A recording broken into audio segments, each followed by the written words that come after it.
around and And just did it. yeah, it's a bola. I know. It's a weapon. Yep. Guess what, man? It's We've a been Ron live bola. for about 10 seconds. I can imagine. Okay.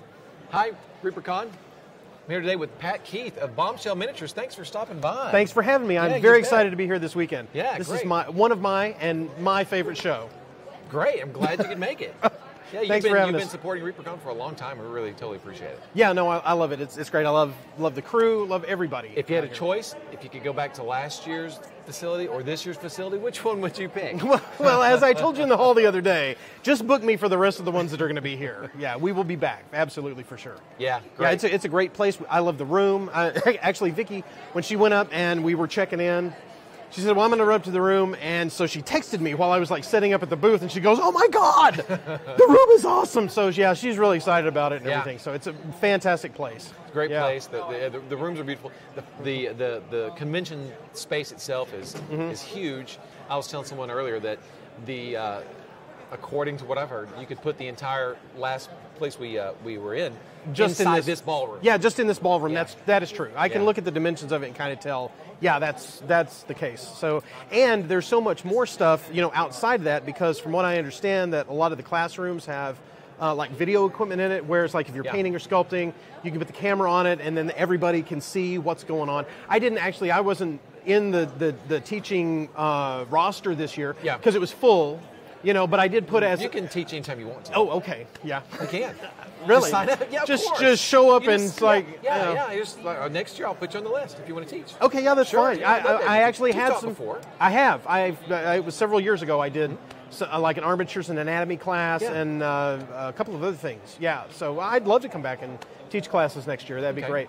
Hey, Yeah. so real quick, let's do this. Let me just this is why we can turn on a dime. We're small. We can do whatever we want to. Just do go what we left. do. Just Or take a go left right. turn. We can do Right. whatever we do. Okay. Can you take a right turn? Or Do a left turn. Let's do left turn. Okay.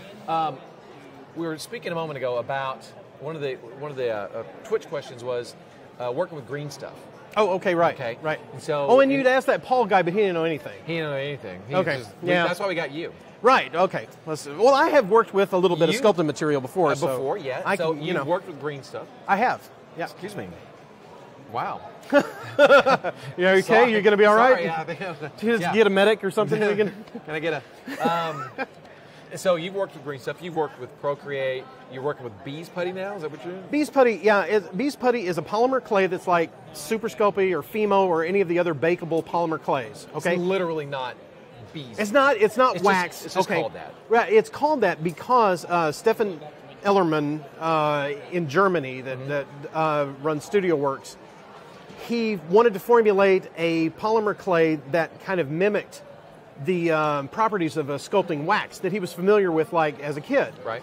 So he worked several years to develop this formula of a new polymer clay that when you are sculpting with it, you can take the material and directly attach it to the armature that you're sculpting on. Okay. Or if you wanted to bake a section of it and then add on to it, then you don't have to do anything special to it. It sticks right to it, which is difficult to do with the other polymer clays because they have such a dry property to them. Right. So they're not sticky or anything. But when you work with bees putty, you can tell it's kind of tacky, so it has kind of a sticky property to it. So Yeah. you that's what you prefer these days. That's what I'm sculpting with right now. But I mean, but you somebody gotta was do- telling me earlier, it's like you're always on the quest for the next, Next best thing. the next magic material that's going to be like, okay, well, what can I get out of that? And I don't know. I may be moving on to doing a combination Play-Doh, of. maybe. Well, No? okay, no, I found a recipe online that's like it's flour and baking soda and I think a little bit of water and you mix it up. Play-Doh. Yeah. Oh, okay. Well, then That's is what that it is. what that Don't is? use Okay, that. all It right. won't work. It Okay. won't work. So Just- vulcanizing that would They not. also you take strips of newspaper and water and like Right. what is it, flour, I guess. Yeah. Don't use that. Papier, machier, Papier, something like that. like that. Yeah, Don't sculpt in that. I'm not That's- French, so I couldn't really That's do not that. good. No. Yeah, So- yeah. But yeah, so you like the bees putting. I do. Yeah, actually, yeah. Green stuff is great. I mean, Bob Rudolph and Julie, they still use green stuff. Right. They get amazing results, but that's just what they prefer. There's no right and wrong. Well, right, and tend to, depending on what the application is of the sculpt that I'm working on and who I'm working on it for, okay, kind of dictates what material I want to work in. Okay, so, and I know that you guys have changed your production process over the years, Yeah. okay? But there are still foundries out there that are like, well, we only have vulcanizing equipment, and we need to be able to take the sculpt and put it directly on the mold material and vulcanize it. Yeah. Okay. Yeah. Whereas other foundries, okay, they have an intermediate department that they can run like a resin master and use those resin masters instead to make their production molds and so forth, and that tends to hold up. So it frees you up to use polymer clays ahead of time, and you can sculpt with whatever, because casting it in the RTV is better. If you're going to, so Orkluk was asking about green stuff and whatnot. So the answer is there's really no right and wrong way of doing this. It's just whatever you prefer. Exactly, or whatever. Yeah, whatever's going to work for what you're trying to sculpt. Yeah. So hopefully Orkluk, if you're watching. Orkluk. Hopefully Pat gave you some good insight there. Yeah, and if you do have any questions about that, or you want to find out some more information about different sculpting materials, if you go to patrickkeith.com, and I don't know if it won't appear down at the bottom. Will it appear at you don't have like a lower third, but anyway, patrickkeith.com. Okay, I've got sculpting. I've got a section on sculpting material, and it's all straight patrickkeith.com. Yep, just one name. 2 K's in the middle. Yeah.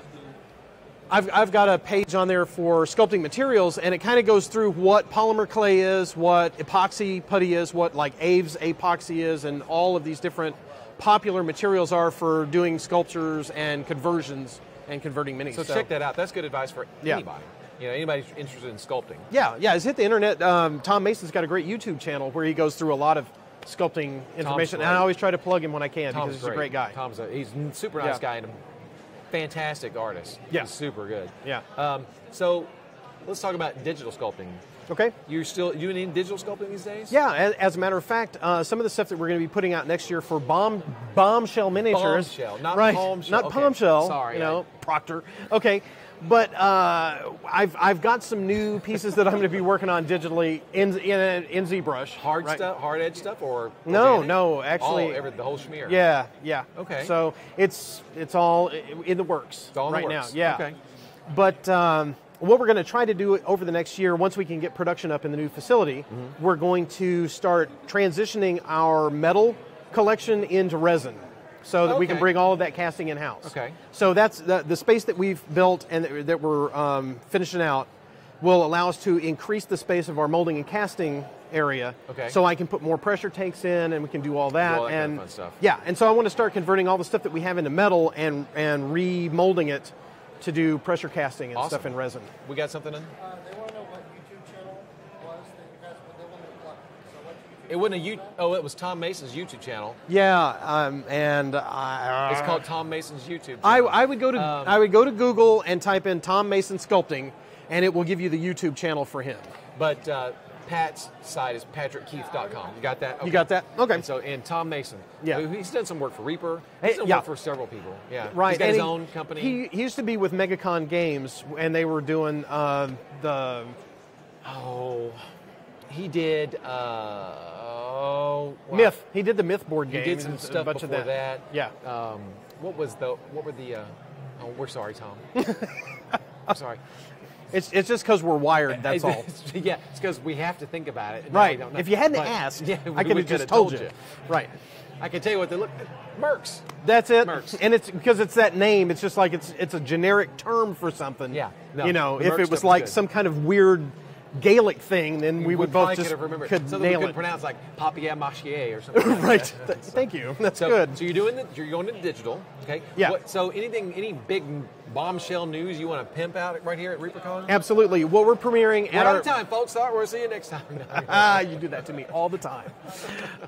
No, the thing that we're really excited about this weekend is having Counterblast finally out. Okay, and we meant to bring it last year, but because we didn't realize we were going to like buy a house and move an hour away and do all the stuff. Your travails have been documented on Facebook. But the benefit of that was we were actually approached by Frank Moran from Red Republic Games that he's done a lot of work for with the Arena Rex game. And he said, I want to write your rules for you. And we were like, we would love for you to write our rules for us. Okay. Please do that. And so we were really excited to work with him about getting the new edition of Counterblast done.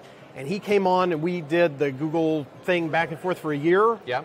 Working on, and he wrote all of the mechanics and everything, cleaned it all up. It's a lot more playable now, and it's easier to get into it, approachable. It's a really nice, clean system. And he's here actually this weekend running demos for us. over at the Bombshell booth. Come and so, see. yeah, come and check it out and try out the game because it's really cool. We also have the lunchbox edition of it available this weekend, Yep. and that comes Great idea. with the classic lunchbox Yep, love it. tin. Love it. That's got 2 battle foam trays in it that are guaranteed, as all battle foam is. If it tears up, you can ship it back, and they'll send you a replacement. But it's got 2 of the 5 factions that we have for the game, and it's got the cards that go with them and the dice, and we also have little counterblast tape measures that you can use in order to move your guys around and all that. So it's a complete set. This is all new. Brand new. Brand new. It's here this weekend. World premiere at reapercon. Yeah, exactly. Is it? Yes. All right, cool. Well, we had pre-orders. People pre-ordered on it last year, but we shipped out the pre-orders last week, packaged up the rest of it, and brought it to the show this weekend. Wow, So that's this is the awesome. first time that you can just walk up and buy That's it. great. Yeah. That's awesome. And if you come to reapercon, you get a free copy of that, right? No? In the auction. Okay, all right. You can get if a you copy. spend Reaper bucks on it. Okay, all right. Yes. All right. But Cool. otherwise, it's $120 for the box set. Yeah. So, hey, real quick, let's do a little fun story. We got Okay. time for this? Yeah, we got time. All right. You and I have known each other for a long time. Yeah. Yes, we have. We've known each other longer than I've been working at Reaper for over 20 years, and I've known you longer than that. That's right. As a right. matter of fact, I think that I'm the only person here that you've known the longest.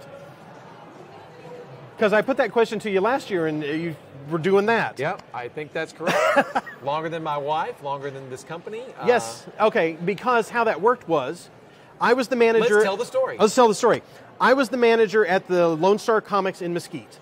Okay. Yep. And so you would come in as my customer. Well, tell these guys. Okay. And he would I come would in. come in as Pat's customer. Right. At Lone Star Comics. And 'Cause I know this story. You know the story. And so he would, you would buy paint for miniatures and Comic ask books, questions and comic buy books and all comics. this. So he's a regular customer of mine. And what was funny about it was, as you see regulars come in the store, you don't really know what their name is. Okay.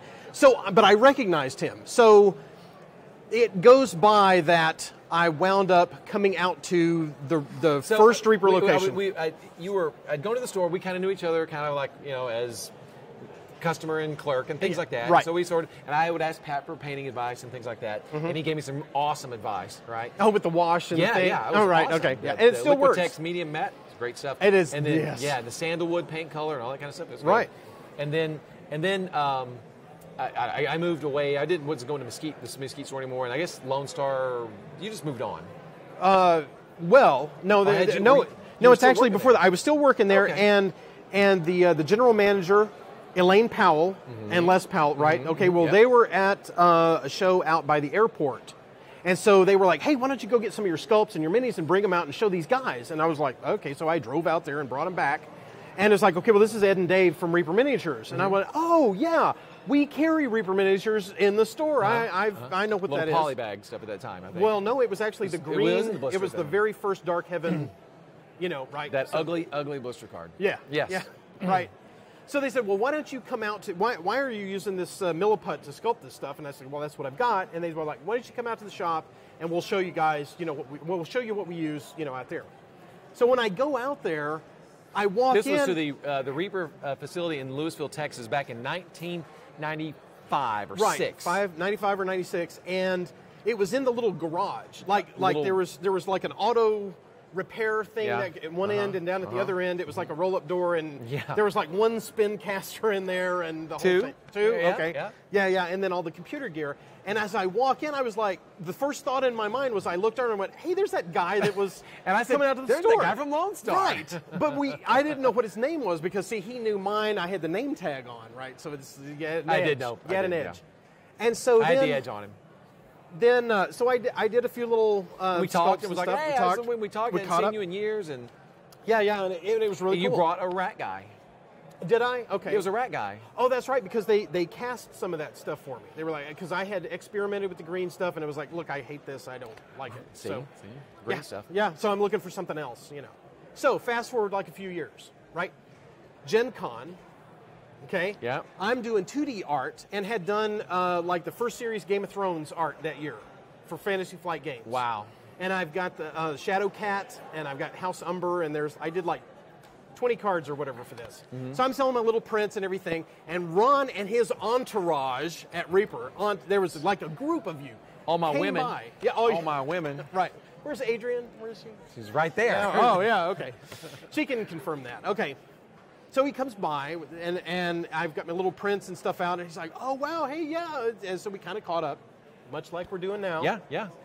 And the question that stuck with me was, hey, have you been doing any sculpting? And, of course, I hadn't because I've been doing 2D art for like 3 or 4 years. Yeah. But that stuck with me, and I took it back home, and I went, wow, that hit me personally. It was fortuitous. It was fortuitous because I was like, wow, if he remembered it, then it must be important enough for me to go back and check it out. So I put some stuff actually, I went to the internet, and I didn't know that there was a Reaper Artist Con until I went to the site and looked at it and went, well, let me go take some classes, I'll take some sculpts and all that. And that's kind of how that started. And then Palm Shell Miniatures was born. Well, just like the next week. Right. Yeah. No, and then you came on, you started sculpting. You started sculpting a ton of stuff for Reaper, because the good thing is that Reaper in Denton, and you lived in McKinney. I was only like 40, an hour away. 45 minutes. 45 minutes, yeah. It's not that far away. And Right. you could sculpt some stuff, bring it in. We would say, "Good, looks great." We would Oh, go to town. I was able to get instant critique. Yeah, instant because the first sculpts that I did, I was able to get feedback like, hey, when you do this, don't do that. Yeah. And this will work and this doesn't work and all that. And that was invaluable like right away. So then I could just take that, go back home and do that and then bring it back, like in the next month or the next week or whatever.